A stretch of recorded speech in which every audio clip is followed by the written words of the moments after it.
At midnight tonight, Floridians in nearly all cases will not have access to abortions after 6 weeks of pregnancy.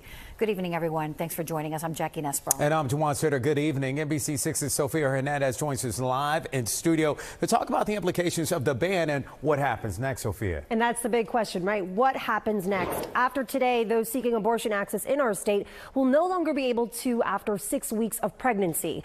Now, what does this mean? Floridians and those from southern states like Alabama, Georgia, Mississippi, Louisiana, who have near or total abortion bans currently in place, will have to travel if they need access after 6 weeks. In 2020, Danielle Talafis from Oviedo, Florida, made the decision to get an abortion at 22 weeks when she learned her baby had a fetal anomaly. Because of my circumstances, the hospitals in Central Florida would not offer me abortion care.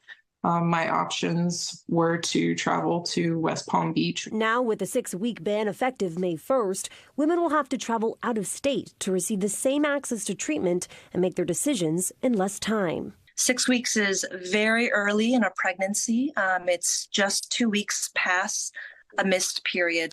In many ways, a total ban, a complete ban. Florida's 6-week ban prohibits healthcare providers from knowingly performing or inducing an abortion after 6 weeks of pregnancy. The only exceptions to this ban would be if an abortion was necessary to save a pregnant person's life, if it would avert serious risk to patients' health, if there is a fatal fetal abnormality, or if it's a case of rape, incest, or human trafficking. Nonprofit abortion funds like Florida Access Network, who financially support Florida residents in obtaining abortions, say the process to do so will become more complicated. Just 12 days into this month, they met their capacity for new patients, many rushing to get procedures before May 1st. This month, we served 250 people with close to $80,000 of abortion access support.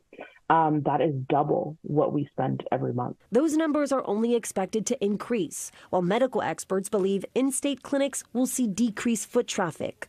Yet, pregnancy help centers with the Archdiocese of Miami say they are ready to respond to all needs. It's hard, and the lower you go on the income ladder and the vulnerabilities that come with that, the harder it is to welcome your children into the world. And we do that in these pregnancy resource centers. There is in the Heartbeat Act, which takes effect on May 1st, there's an extra $30 million built into that for pregnancy resource centers. Some women more than 6 weeks pregnant will have to go far to attempt to get the care they need.